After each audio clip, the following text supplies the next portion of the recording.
Olá, boa noite a todos. Meu nome é Alexandre Lauzide. Eu sou da Brasil UFO Network, a maior rede de ufologia do Brasil, não, do Nordeste, pelo menos, né?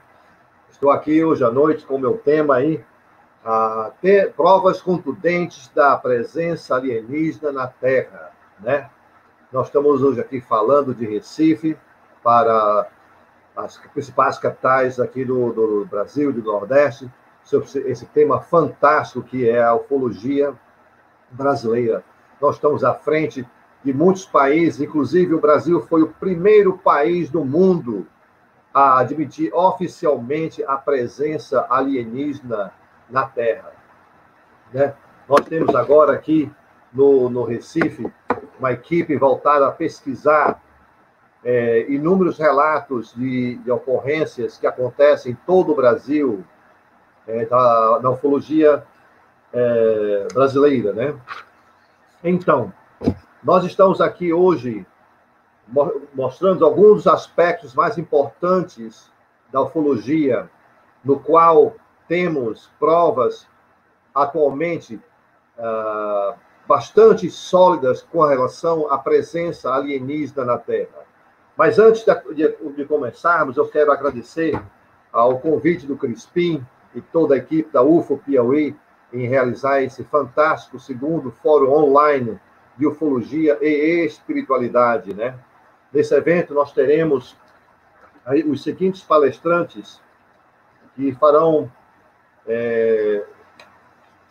darão suas palestras em vários temas, os quais são, aqui temos, hoje, né, eu estarei aqui, né, estou aqui, né, falando sobre as provas contundentes da presença alienígena na Terra. Amanhã teremos o Frederico Menezes, espírita aqui de Recife, com o tema Diferentes Moradas, Diferentes Níveis de Evoluções e um Só Deus, né? No dia 12, doutora Mônica de Medeiros, Famílias Extraterrestres Vivendo na Terra em seus planetas. Doutora Mônica de São Paulo. O Marco Petit, no dia 13, né? Falando sobre a preparação para a verdade, Marte, né? E no dia 14 encerraremos com a Margarete Áquila, com o tema Frequências, Estados de Consciência e Conexões Interdimensionais. Todas essas palestras serão feitas às 19 horas, né? De hoje até o dia 14. Nós estaremos falando aqui no canal da UFO Piauí sobre sistemas fantásticos, né?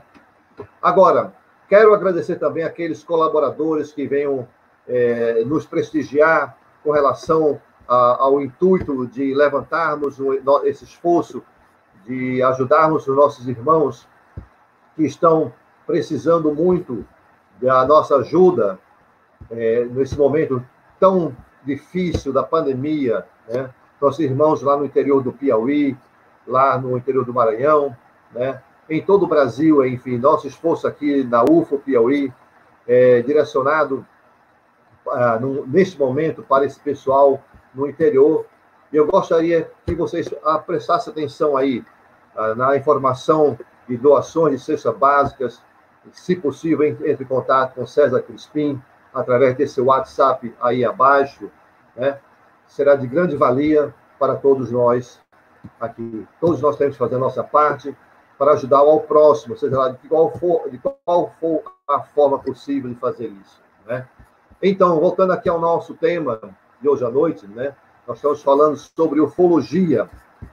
E eu sempre gosto de começar minhas palestras perguntando ao público o que é ufologia, ou o que é OVNI, ou UFO. Bom, UFO é uma sigla em inglês que significa Unidentified Flying Object, ou seja, objeto voador não identificado. Nós usamos aqui em português, no Brasil, tanto UFO quanto a expressão OVNI, né? Ufologia ou ovnologia é o conjunto de assuntos e atividades relacionadas de contatos com tripulantes de naves extraterrestres, abduções, comunicações telepáticas, canalização espiritual, agroglifos, que são agroglifos, são os desenhos feitos em plantações de trigo que ocorrem em vários países, inclusive aqui no Brasil. Mutilações de gados, bodes e outros animais sem explicações plausíveis. Períodos de tempo perdidos sem lembranças. Magnetismo, vestígio de radioatividade, marcas repentinas no corpo sem explicações plausíveis e fenômenos anômalos dentro de casas, marcas de pouso de naves no solo da Terra, entre outros, os quais têm sido objeto de investigações por militares, governos de vários países, inclusive aqui no Brasil. A CIA, o FBI, o Vaticano, jornalistas, entusiastas da ufologia, cientistas, físicos, ufólogos e cidadãos comuns ao redor do mundo, com mais diversos tipos de experiências, entre outros, são os pesquisadores do fenômeno UFO ou OVNI. As primeiras hipóteses sobre ufologia são, número 1, hipótese psicossocial. Essa é a teoria que alguns avistamentos de OVNIs são alucinações, sugestões hipnóticas ou fantasias que são causadas pelos mecanismos que muitas experiências ocultas, paranormais, sobrenaturais ou até mesmo religiosas. Segunda hipótese. A segunda hipótese é interdimensional.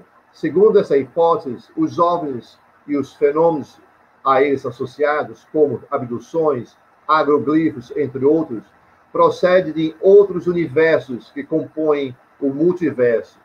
Cientistas como Jacques Vallée fala sobre essa hipótese, é um grande defensor dessa hipótese.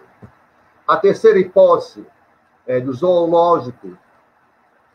Hipótese do zoológico, do inglês zoo, hypothesis, é uma das diversas conjecturas que surgiram em resposta ao paradoxo de Fermi, relacionado à presença, à falta de evidências que possam confirmar a existência de civilizações extraterrestres avançadas.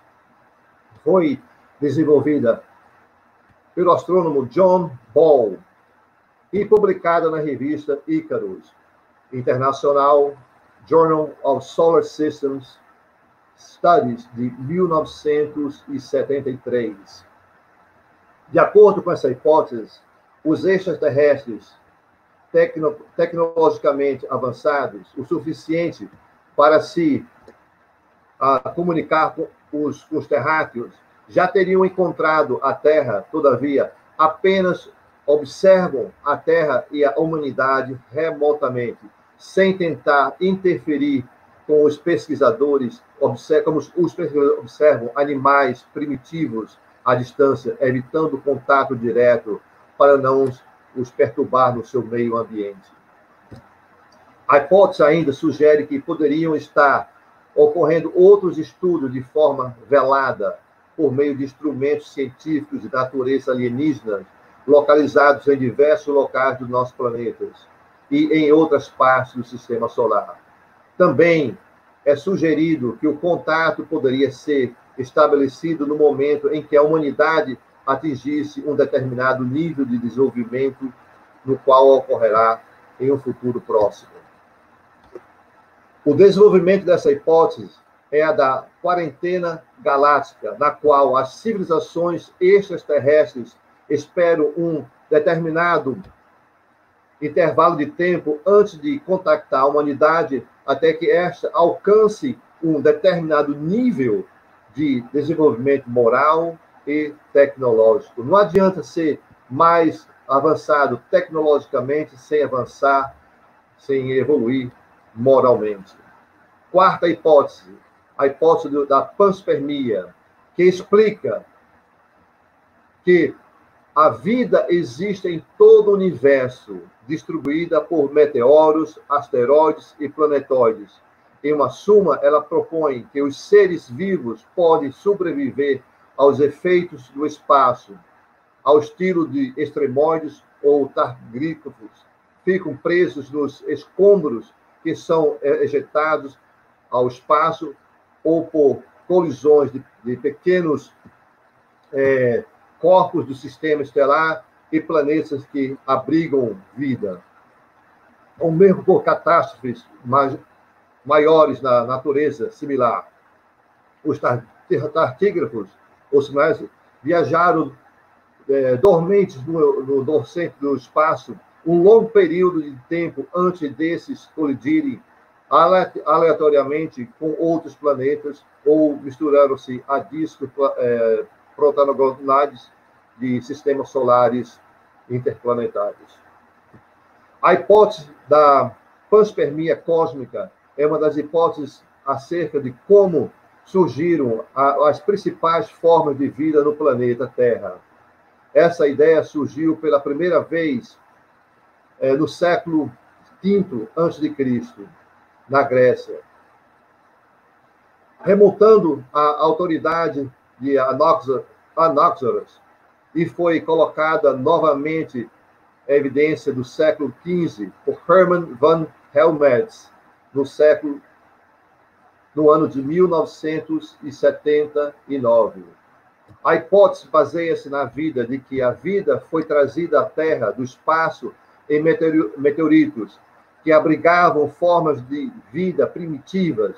O apoio à ideia reside no fato de que, cientificamente, já foi encontrado matéria de natureza orgânica em meteoritos e meteoroides, e de que há organismos microscópicos conhecidos suficientemente resistentes para que, em hipótese superior, suportar uma viagem espacial até a Terra, mesmo considerando que as condições que eles teriam de enfrentar sejam as mais extremas já concebidas. Né? A teoria da panspermia afirma que a estrutura da matéria no universo é, assim como a matéria do nosso sistema solar, igualmente descrita pela nossa tabela periódica. E para colaborar a afirmação de que a possibilidade da vida desenvolver-se também em outros sistemas planetários, como o nosso, o descrito, atrela-se, sobretudo, ao fato dessa hipótese simplesmente transferir para lugares remotos do universo a questão sobre a biogênese química da vida. Quinta hipótese, extraterrestre. Aí que nós começamos agora. A hipótese extraterrestre, HET, como é conhecida, que alguns avistamentos de OVNIs são espaçonaves extraterrestres, não é? Uma ufologia, na ufologia, 95% ou mais dos relatos de OVNIs não são de origem extraterrestre. Apenas uma pequena fração dessas ocorrências do fenômeno aéreos anômalos são de fato extraterrestres. Este será o nosso foco para provar que nós não estamos sós. De acordo com Arthur Clarke, um escritor e inventor britânico, radicado no Sri Lanka, autor de obras científicas e de ficção científica também, como o Conto de Sentinel, que deu origem ao filme 2001, Uma Odisseia no Espaço, e o premiado Encontro com Rama, ele disse: duas possibilidades. Estamos sozinhos no universo ou não. Ambos são igualmente assustadoras. Alguns dos principais personagens da ufologia mundial, eu vou citar aqui hoje, são o físico nuclear Stanton Friedman, o físico Bob Lazar, muito conhecido também na ufologia, o ex-ministro da Defesa do Canadá, Paul Hellyer, ex-funcionário do Ministério da Defesa, encarregado do Departamento de Investigação de UFOs, chamado UFODESC, conhecido como Nick Pope, né? Físico ativista norte-americano, Stephen Bassett. Esses dois últimos estiveram aqui no Brasil no ano passado, no Summit, cujas revelações que eles trouxeram foram bombásticas, reveladoras sobre o fenômeno UFO, né? Ex-presidente dos Estados Unidos da América, Ronald Reagan, que fez declarações. Físico teórico Michio Kaku, de origem japonesa, mas norte-americano. E, finalmente, o ex-agente do Pentágono, Luiz Alessandro, que fez também grandes revelações recentemente sobre o fenômeno UFO na história moderna, né? A internet veio para democratizar a ufologia. Antigamente, não se tinha tanta informação.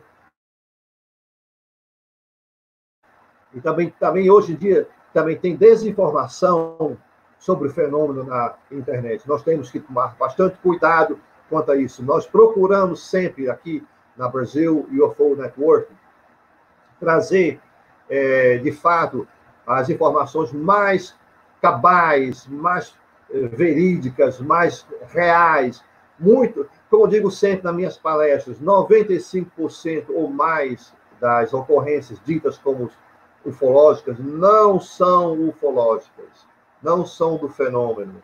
De fato, são ocorrências atmosféricas, fenômenos confundidos com avistamentos, mas não são, de fato, ufológicos. Apenas 5% são, ou menos, de natureza ufológica. Então, vamos começar falando sobre o físico nuclear Stanton Friedman, dar um pouquinho só de quem ele era, né? Ele faleceu, né?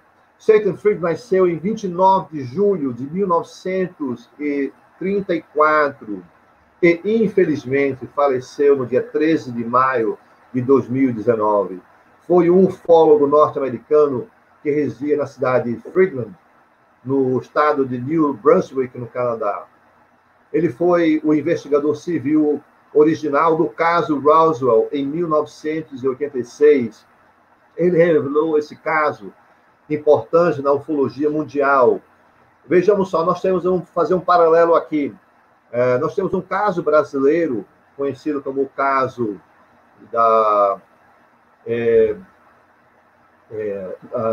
Operação Prato, que ocorreu em Colares, em 1977, e vamos comparar com o caso de Roswell. Vejamos bem, esse caso Roswell aconteceu em 1947 e só foi trazido à tona pelo esforço do nosso amigo aí, físico nuclear Stanton Friedman, em 1986, muitos anos depois.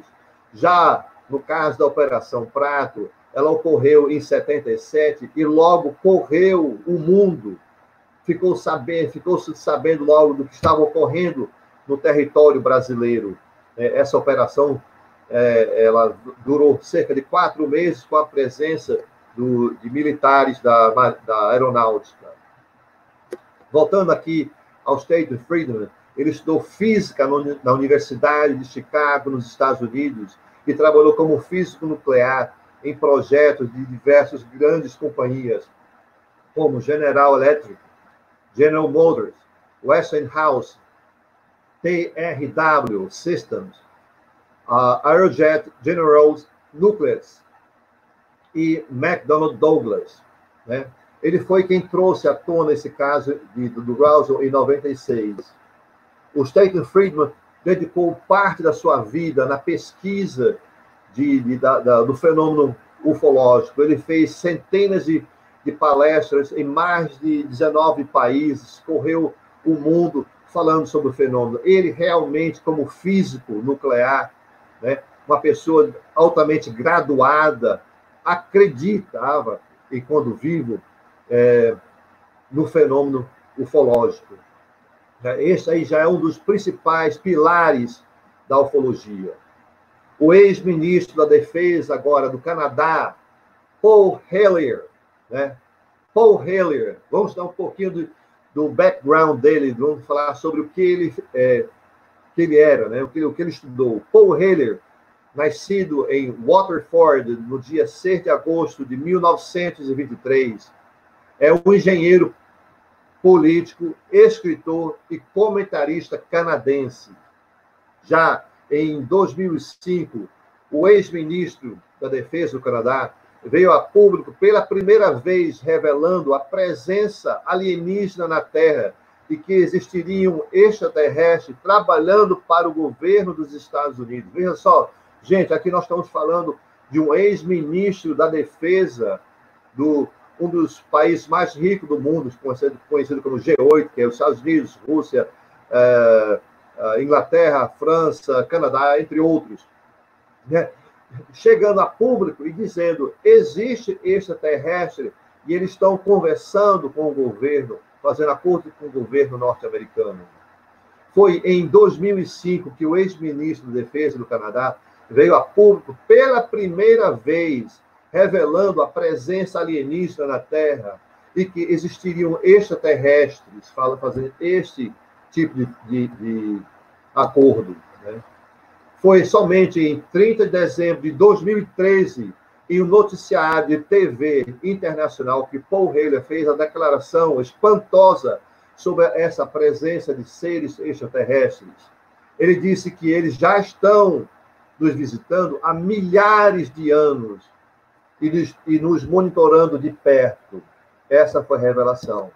Paul Hellyer afirma categoricamente que essa Federação Galáctica tem regras e nos monitoram de perto. Paul Hellyer é o primeiro e mais antigo membro do gabinete do grupo de países mais desenvolvidos, chamado de G8. Afirma categoricamente que os OVNIs são reais. Isso aí não é alucinação, não é coisa que se fala, não, isso não existe, isso é coisa de maluco. Na verdade, aí é uma coisa muito séria. Só em janeiro de 2014, sua história percorreu o planeta e viralizou. Falar mais. Por que um membro do governo canadense dessa patente daria tal declaração? Qual seria o objetivo dele? Por que falar tudo isso para o povo e abertamente na TV? Ele não estaria temendo perder sua patente. Muito pelo contrário, ele foi até mesmo ao Congresso norte-americano exigir que fosse aberto os arquivos para o mundo. Nós precisamos saber o que de fato está ocorrendo no mundo afora com relação à presença alienígena na Terra. Temos também uma pessoa muito importante, que eu gosto muito das colocações desse físico nuclear, chamado Robert Scott Lazar. Robert Scott Lazar, nascido em Coral Gables, na Flórida, nos Estados Unidos, no dia 26 de janeiro de 1959, também conhecido, aliás, muito mais conhecido como Bob Lazar, é um físico norte-americano que se notarizou pela polêmica causada nas discussões sobre OVNIs acerca da Área 51. Lazar trabalhou entre 1988 e 1989 como físico em uma área conhecida como S4, tá? É a área S4, localizada perto de Groom Lake, nos estados de Nevada, nos Estados Unidos, uma área que fica próximo à área 51. A área 51, muitas pessoas pensam que lá que existem os discos voadores que estão guardados e tal. Nada disso. Já houve uma época em que esses discos voadores estavam lá. Hoje em dia, nem na área S4 já foram deslocados para outra área ainda mais secreta, porque a área 51 se tornou uma área muito visada, né? Inclusive, satélites russos fotografaram essa área muito antes do governo americano admitir a existência, porque até então dizia que não existia essa tal área 51. Por que área 51? Veja bem, os Estados Unidos são compostos de 50 estados. São 50 estados federativos que compõem os Estados Unidos. Então, a área 51 seria o 51º estado dos Estados Unidos. Bob Lazar também fornece detalhes sobre o modo de propulsão das naves. Ele fala de um elemento importantíssimo. Isso ele declarou em 1996, sobre a existência do elemento 115, 86, sobre o elemento 115, que não estava na tabela periódica, não existia naquela época na tabela periódica o elemento 115. Somente em 2013, com o esforço de 2 países, na verdade 3, os Estados Unidos dando colaboração, apoio, fornecendo um material chamado americium para o laboratório da Rússia e da Suécia. Foi pela primeira vez sintetizado algumas moléculas do elemento 115, as quais eram altamente estáveis. Então, a partir desse experimento, foi colocado na tabela periódica a existência do elemento 115. Mas o que é o elemento 115?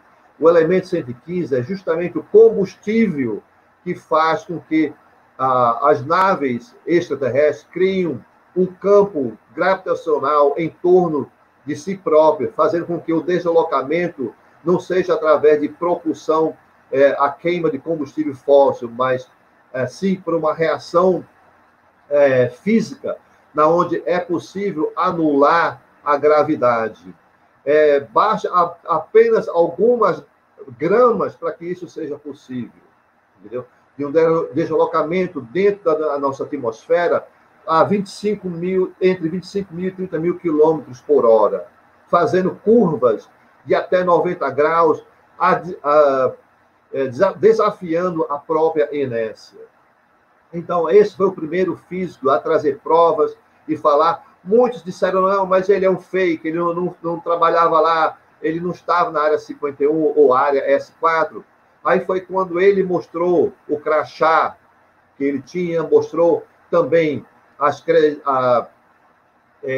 o acesso, o diretório telefônico, onde constava o nome dele, e, acima de tudo, o contra-cheque dele, demonstrando que ele estava no diretório do Departamento de Defesa lá na área 51. Ok? Então, Bob Lazar, de fato, é de extrema importância para a ufologia mundial, trazendo ao público esses detalhamentos sobre as naves espaciais lá na área 51. Depois de 30 anos, ele ficou em silêncio. Foi quando ele finalmente voltou a dar entrevistas sobre esse assunto, e ele fez grandes revelações, que está na internet aí, sabe? Basta buscar o nome Bob Lazar. Ele fala de experimentos fantásticos, onde, por exemplo, ele pega uma vela e aponta para essa vela o canhão antigravitacional alienígena, e essa vela, ela de fato para no tempo, ela é como se ela tivesse frisado no tempo, mas ao mesmo tempo queimando combustível. Entre outros experimentos que ele revela, como, por exemplo, um militar que foi fazer um teste em uma das naves que estava lá, né? Ele adentrou lá, ele não entendia por que ele conseguia falar pelo rádio VHF, enquanto se criava uma distorção de campo gravitacional em torno da aeronave, né? E ele ficou abaixo da aeronave, estava sendo essa aeronave, estou me referindo à nave extraterrestre, e por causa dessa distorção, ele olhava para cima, abaixo, de cima para baixo, e não via mais a aeronave, porque ela conseguia, de alguma forma, dobrar a luz. Então, esses aí são apenas alguns detalhes dos experimentos que Bob Lazar revelou ao mundo, e de forma categórica e consistente, há mais de 30 anos ele fala a mesma coisa, já passou por vários testes de polígrafos, né? E passou em todos eles, está dizendo sempre a verdade sobre o fenômeno UFO, né? E não existe prova mais sólida do que essa, de um elemento que não existia na Terra. Ele anunciou que esse elemento era extraterrestre, e 23 anos depois foi constatado que sim, era possível se criar o elemento científico. Muito embora foram pequenas partículas, mas instáveis, porque os isópodos que estavam sendo usados não eram isópodos corretos para fazer essa experiência. De fato, ele mostrou o que era possível com essa tecnologia extraterrestre, e se meteu em uma grande encrenca, perdeu o emprego, foi colocado para fora lá. Na verdade, ele nunca mais, depois que ele fez essa revelação, nunca mais voltou ao trabalho, mas a vida dele se tornou um tormento, um verdadeiro tormento. Ele se arrependeu de ter aberto isso aí naquela época. Ele disse: eu poderia ter aprendido mais sobre o assunto, mas ele era jovem na época e pensou também, disse: bora bolas, o mundo precisa saber sobre isso aí. Voltamos agora para um outro país. Vamos falar agora do Nick Pope, né? O Nick Pope foi um funcionário do Departamento de Defesa da Inglaterra. Novamente aí, nós estamos falando do Departamento de Defesa, né? Tinha lá o Paul Haley do Canadá, e agora é um ex-funcionário do Departamento de Defesa do Canadá, da Inglaterra, que era encarregado, ou foi encarregado por um período de tempo, do UFODESK. O UFODESK é o Departamento de Investigação dos UFOs, né? Nick Pope foi considerado, por um tempo, o Fox Mulder. Para quem lembra daquele seriado Arquivo X, Fox Mulder, ele foi considerado o Fox Mulder da vida real. Era o cara que realmente estava atrás dos bastidores, investigando cada ocorrência. Inicialmente, Nick Pope era um cético, ele não acreditava em discos voadores, em nada disso, não. Ele achava que isso era maluquice, era coisa de maluco. Porém, logo, ele se tornou e é um dos maiores defensores do desacobertamento da história ufológica, né? Em pouco tempo, trabalhando no Ministério da Defesa da Inglaterra, o ex-funcionário encarregado das investigações sobre os OVNIs, né, levantou questões de defesa e segurança nacional importantes, porque julgou-se que, tem aqui uma aeronave, ou várias aeronaves de vários tamanhos, fazendo acrobacias no espaço aéreo, desafiando as leis da gravidade. Então, isso aí pode ser uma coisa que pode ser nociva para a segurança nacional, né? Então, ele ficou realmente, assim, logo, não demorou muito tempo, ele começar a acreditar que isso aí era verdade. Especialmente quando os relatos eram feitos por pilotos militares e quando os OVNIs eram observados também pelo sistema de radar da Inglaterra. Quer dizer, não foi só os pilotos que estavam dizendo: olha, tem aqui uma aeronave assim, assado, viajando a 25 mil quilômetros por hora, fazendo curva de 90 graus, desafiando a força da inércia, né? E comprovado e verificado pelos controladores de radar. Pope trabalhou para o governo britânico por 21 anos. Seus trabalhos mais conhecidos são os que ele desenvolveu entre os anos de 91 e 94. Quando foi incumbido, na verdade, de uma divisão que investigava relatos de OVNIs. O objetivo dessa investigação foi averiguar se algo contato desses relatos poderia representar alguma ameaça da defesa do Reino Unido, ou ainda sugerir a existência de qualquer coisa que pudesse ser mais geral para a defesa do país, né? Suas pesquisas sobre o fenômeno UFO foi feita com acesso aos arquivos secretos que o governo britânico tinha. Por essa razão, ele conseguiu, depois de sair de lá, revelar para o mundo que o fenômeno é real, existe e não está limitado a um lugar só. É um fenômeno que acontece em todos os países. No ano passado, quando ele esteve aqui no Brasil, ele veio pedir desculpas ao povo brasileiro por ter negado a veracidade do caso Varginha. Ele chegou aqui em Recife e falou: pessoal, olha, estou aqui para dizer que quando eu neguei o caso Varginha, eu estava sob pressão. De fato, o caso Varginha é verdadeiro, é real. Foi uma ocorrência que, de fato, aconteceu, né? Nós não vamos falar aqui sobre o caso Varginha, porque se nós formos falar sobre o caso Varginha, vai passar mais de 1 hora aqui só sobre o caso Varginha, e tem muita coisa a ser revelada, fica para uma próxima palestra, né? Pope deixou o Ministério da Defesa em 2006, né? Ele agora é conhecido como um dos maiores autoridades na investigação ufológica. Ele atualmente trabalha como consultor para canais de TV e rádio. Pope dá entrevistas em todo o mundo sobre o fenômeno ufológico. Inclusive, ele é um dos maiores ativistas depois que ele deixou o governo britânico.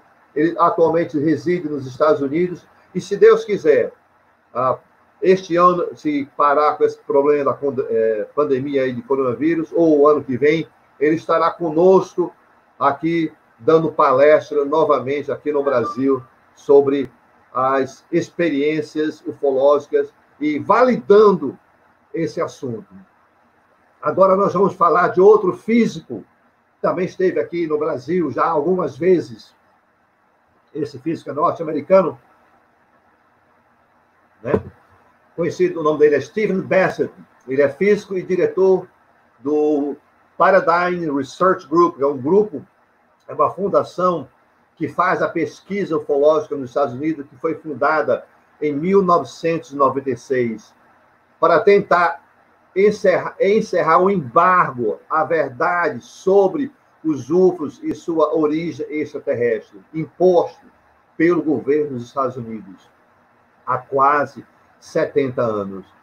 Ele realiza palestras em todo o mundo sobre as consequências de uma abertura ufológica oficial e definitiva, que seria a confirmação formal por parte dos chefes dos estados da ação e presença alienígena na Terra. Bassett, ou Stephen Bassett, já concedeu mais de 1.200 entrevistas de rádio e televisão, e seu trabalho defendendo a causa. É que fica tocando o telefone o tempo todo. Vamos lá. Stephen Bassett concedeu mais de 1.200 palestras, entrevistas de rádio e televisão, e seu trabalho defendendo a causa ufológica vem sendo amplamente coberta pela mídia nacional e internacional, incluindo redes como a CNN, a Fox News, MSN, e além de jornais como The Washington Post e The New York Times. Já vamos falar mais sobre o New York Times. Entendeu? Então, ele vai, inclusive, lá no Congresso, fica lá pressionando os políticos para abrir os arquivos e está incessantemente, incansavelmente, tentando abrir as informações secretas que os Estados Unidos têm sobre os OVNIs, ou os UFOs, né? Agora, Michio Kaku, esse é muito interessante, é um físico teórico. Michio Kaku, nascido em San José, na Califórnia, em 24 de janeiro de 47, é um físico teórico norte-americano, é professor e co-editor da teoria de campos da corda. Isso é, um ramo da teoria das cordas, que viria para ajudar na explicação da chamada teoria de tudo, buscada por diversos físicos ao longo da nossa história, incluindo Albert Einstein. Michio Kaku defende a existência de universos paralelos. Olha só, universos paralelos. O físico é popular por transformar temas extremamente técnicos de forma que possam ser compreendidos com maior facilidade. Michio Kaku formou-se com bacharel summa cum laude, ou seja, do topo, na Universidade de Harvard, em 1968, quando ele foi o primeiro lugar em sua turma de física. E em 1972, ele frequentou o laboratório Berkeley de radiação na Universidade de Berkeley, onde concluiu seu PhD, nada mais do que isso. Já em 1973, tornou-se membro da Universidade de Princeton, nos Estados Unidos, e atualmente ele é professor da City University em Nova York. Autor de vários artigos técnicos envolvendo a teoria das cordas, a supergravidade, que eu sei, é uma das teorias fantásticas sobre a gravidade, e seus estudos atualmente se encontram na teoria de tudo entre todos, entre outros. É autor de vários livros e de divulgação científica, e também faz várias participações em programas de televisão explicando os conceitos mais esotéricos da física moderna. Atualmente apresenta 3 programas no Discovery Channel, que são A Física do Impossível, Como Funciona o Universo e o Mundo do Futuro. O físico, em seus estudos, defende a existência de universos paralelos. Durante um programa de TV, lhe fizeram uma pergunta sobre filmes que foram feitos pela Marinha Americana, de naves extraterrestres sobrevoando a costa leste e oeste dos Estados Unidos. Aquele que saiu há pouco tempo na televisão e na internet. Ele afirmou o seguinte: antigamente, os ufólogos eram quem tinham que provar a existência da presença alienígena no planeta Terra. Agora, o governo tem que provar que eles não existem, porque o próprio governo está gerando provas da existência do fenômeno UFO aqui na Terra, né? E como são feitas essas provas, né? Essas provas foram de fios vazados pelo Pentágono, através do, já vou falar, do Luiz Alessandro, né? Que foram 3 filmes que foram feitos a partir de caças da Marinha Americana, né? Esses caças estavam fazendo patrulha e exercício também na costa leste e oeste dos Estados Unidos, quando o sistema de radarização do navio chamado Nimitz, né, identificou alvos, ou seja, naves, né, não identificadas, só fazendo manobras de 28 mil quilômetros por hora, coisa totalmente impossível com as naves que nós temos hoje em dia, né? Essas manobras vinham dos céus até nível do mar em 28 mil e paravam repentinamente sem causar nenhum dano para a sua estrutura. Se isso ocorresse em qualquer tipo de aeronave nossa aqui, seja ela civil ou militar, primeiro que nós não conseguiríamos alcançar essa velocidade, número um. Número dois, fazer curvas de 90 graus nessa velocidade, sem parar, também é totalmente impossível. Então, eles têm um perfeito domínio sobre a inércia, né? Ou seja, dentro daquele equipamento não se tem efeitos da gravidade algum, né? E esse físico foi assim, muito assim, preparado para responder às perguntas que lhes foram feitas nessa ocasião, quando ele disse: agora quem tem que provar que não existe é o governo, porque está aí. De fato, o próprio governo, os militares e a NASA estão deixando vazar vídeos, né, sobre o fenômeno OVNI, o fenômeno UFO, né? Vejamos só, a humanidade ainda é uma das formas primitivas de vida na galáxia. Você ainda se pergunta, por que eles não aparecem em massa na Terra? E eu pergunto, será que estamos prontos para isso? Será que nós estamos prontos não só na capacidade tecnológica, mas na capacidade moral? Como seria esse efeito? Imagine só, quando o homem branco vai lá na Amazonas e faz um contato com os nativos, os índios, que efeito tem esse contato sobre eles? Imagine só, que efeito teria uma civilização moralmente e tecnologicamente mais avançada do que a nossa, teria sobre nós aqui na Terra, né? Primeiro que nós temos, atualmente, nós estamos com a tecnologia altamente avançada, em processo de crescimento, né? Imagine só, se algo fosse nos dado, em termos de, sei lá, tecnologia avançada, quando nós não estamos preparados moralmente para conduzir essas tecnologias de forma passível. Porque tudo que nós fazemos, na verdade, não tudo, né, mas uma boa parte como civilização é destrutiva, né? Você vê um disco voador, aí manda um caça lá atrás dele para derrubar. Para quê? Qual é o intuito de derrubar essa aeronave? Para que eles querem derrubar? Existe somente o intuito de quê? Obtenção da tecnologia deles para fins bélicos, para fins militares, e não para o propósito de ajudar a humanidade, né?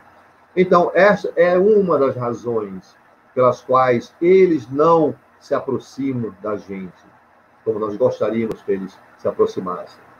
Porque a todo instante nós estamos em busca de maneiras de destruir, de nos destruir. E eles já estão entre nós há muito mais tempo do que podemos imaginar. Existem evidências muito concretas, inclusive está aí na internet, de estruturas milenares que foram construídas, uma tecnologia que hoje em dia até nós mesmos não temos de como fazer, estruturas gigantescas em pedras, com cortes precisos, que foram feitos há milhares de anos atrás. Eles estão nos observando de perto e estão interessados na evolução nossa. Agora, com muita cautela e muito cuidado. Vamos comparar o ser humano dos anos de 1500, quando da descoberta do Brasil, para o ser humano de hoje em dia. Imagine quanto os seres extraterrestres estão mais evoluídos do que nós, hoje em dia. Agora, imaginemos no início dos tempos, como isso aqui era. E eles chegaram aqui com a tecnologia muito mais avançada do que nós podemos absorver, né? Por aqui eu vou ficar com a minha palestra de hoje, né? Já são quase 1 hora, vou reservar os próximos 10 minutos ou 15 minutos para perguntas e respostas. Gostaria de agradecer mais uma vez aí ao Crispim por esse esforço maravilhoso de trazer a todos aqui no Nordeste a ufologia de qualidade, né? Respaldada, ufologia séria, né? E eu estou aqui agora aguardando aqui, vamos ver aqui no chat se tem alguma pergunta aqui dos nossos colaboradores. Vamos ver aqui.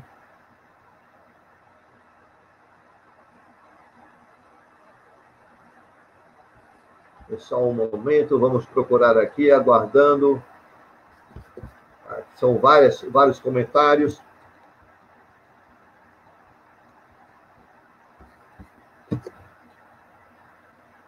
Aqui tem uma pergunta aqui do José Vanderlei, que chegou aqui para mim. Seriam os extraterrestres ou seriam os intraterrestres? Veja só, Vanderlei. Os extraterrestres e intraterrestres são as mesmas personagens, são os mesmos personagens.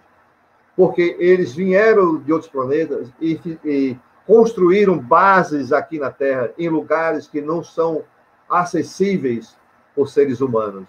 Porque se nós tivéssemos acesso a esses locais, facilmente nós estaríamos indo lá para aprendê-los, para botá-los em custódia, interrogá-los, para ver qual é o tipo de tecnologia que eles têm, e por aí. Então, os extraterrestres escolheram moradias intraterrestres para acompanhar o desenvolvimento da humanidade, acompanhar o desenvolvimento do ser humano e, em alguns momentos, até mesmo ajudar a gente a não se autodestruir. Essa é a minha posição aí com relação aos extraterrestres, que são, na verdade, intraterrestres também. Ok? Deixa eu ver se tem mais alguma pergunta aqui. Vamos lá.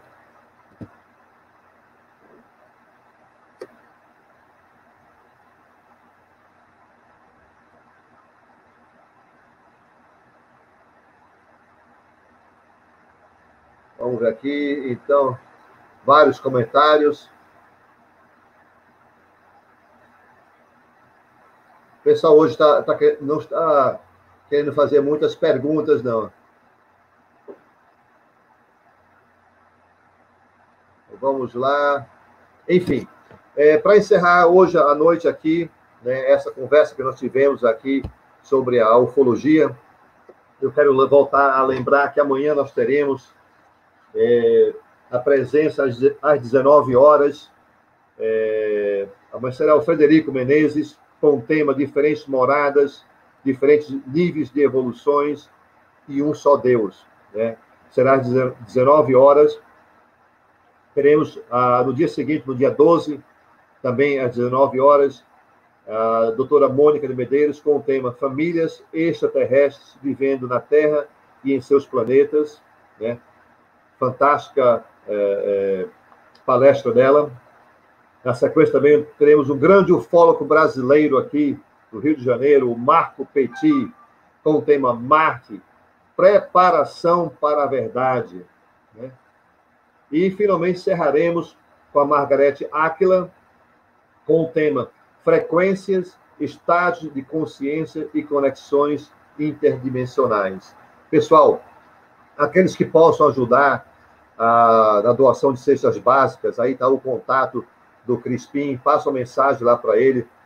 Nós estamos fazendo uma campanha para ajudar os nossos irmãos mais necessitados no interior lá do Piauí e do Maranhão. E eu gostaria muito que vocês pudessem dar o seu like aqui no canal também, né? Inscrevam-se no canal para ajudar o canal, porque o nosso esforço aqui é meramente para trazer a ufologia a todos de forma respaldada, de forma científica, de forma verdadeira, e também trazer a espiritualidade juntamente com a ufologia. Nós temos, na verdade, nós somos seres extraterrestres vivenciando uma experiência humana, como eu sempre falo. Não existe tal coisa, assim, extraterrestre vem de fora, assim, todos nós somos extraterrestres. Na verdade, nós todos somos extraterrestres, vivendo uma experiência humana. Nossas almas já vieram de outras esferas, mais evoluídas, ou não, né, necessariamente, entendeu?